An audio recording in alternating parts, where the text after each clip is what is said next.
Hey y'all, Melissa here with you today, and today I'm going to be showing you this accessory and what it does on my cover stitch machine.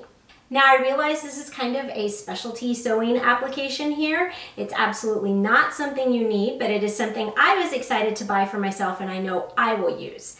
This is a double fold bias binder for my cover stitch machine. And what it does is it takes strips of knit or woven fabric and it binds them, it folds them, and then stitches them onto the edge of other fabrics. So for example, the binding and the straps along the edge of my tank top here. Or another example is you can use this to finish off the edges of a swimsuit or underwear. And it's not an accessory that you absolutely have to have, especially if you don't even have a cover stitch machine. It's just something that I find fascinating and it makes my life a little easier on these things. So let me show you how it works. Before you can bind anything with these, you need to know that there are 3 different sizes of binders that you can buy. There's 8mm, 10mm, and 15mm. This is a 10mm binder, and what that is that refers to the width of the binding once it is folded and applied to the fabric. And each of these binders should come with instructions for how wide you cut the strips of fabric that you're going to be binding on. So I am using this knit fabric here, and it told me to cut it 36mm wide. You do have to do a little bit of conversion there. That is just under 1.5 inches wide. And then let me show you how to attach the binder to the machine. Before we start attaching the binder to the machine, we're going to need to locate these pieces here. These are accessory screws, and it's going to screw into these holes here. This particular attachment on my machine says to use the front holes, not the back holes, to attach it. The next thing you need to check out is where your needles are positioned. On the binder, this little spot here, it's like right there, that groove, you need to make sure that that is to the left of the leftmost needle on your machine, because that's where the binding is going to come out. And then you also need to unfold this serpentine feeder piece here. So I'm going to put it on my machine. I want this slat aligned over those holes. And then I want to check this area here, make sure it's to the left of my needle. So I'm going to position it there. And then we're going to add the accessory screws into those holes to hold it in place. Okay, I find tweezers handy for this next part, which is threading the fabric in. So you're supposed to thread it with the wrong side of the fabric to you, not the right side, the wrong side. And weave it in between these little serpentine things. Okay, so it's all nice and flat in there and it's woven in between them. And then it needs to go into this area here. Okay, so we've got it through there and then it needs to come out over here. So kind of use the tweezers. Sometimes it's easier if you cut this end at an angle. I'm going to use my tweezers to kind of push it through and feed it in there.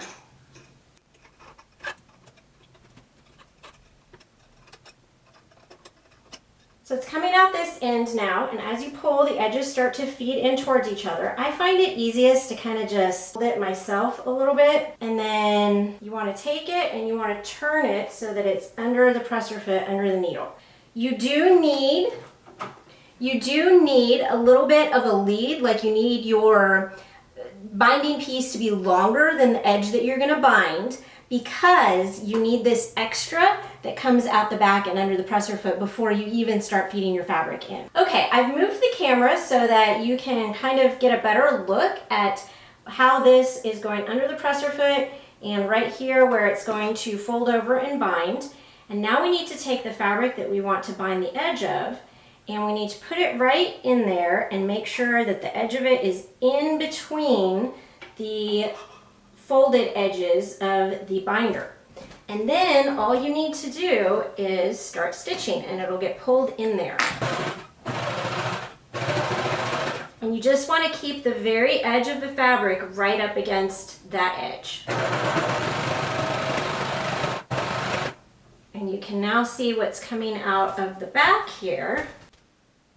See how that edge has been bound, and on the back side it has the loops from the looper on the cover stitch machine, which means that this is still stretchy. Now, something you want to watch as you're stitching is to make sure that your fabric is still wrong side out through this serpentine feeder. You don't want it to get flipped, you know, and start like feeding through like this, because then it will get that way out on this end and it will make a mess. So you want to make sure that it is staying nice and flat as it feeds through this part.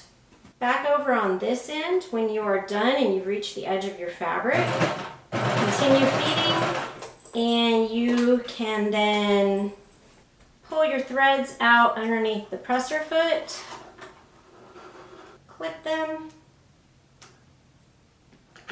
and pull towards the back to get the bottom looper thread out and clip it as well. So here is that bound edge. As you can see, fabric is right side out on the front and the back. It is stitched in place, it stretches, and all the wrong side edges are folded to the inside.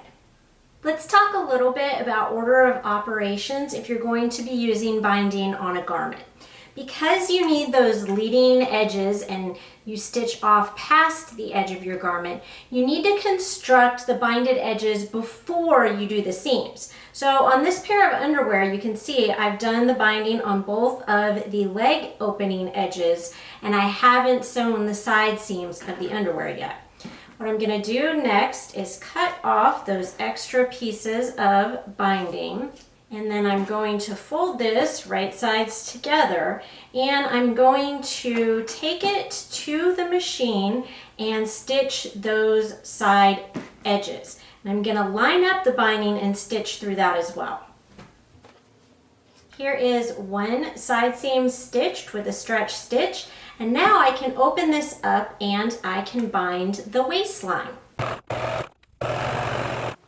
And now that this waistline edge is bound, I can snip off the extra binding, fold this right sides together once again, and I can go and stitch the other side together.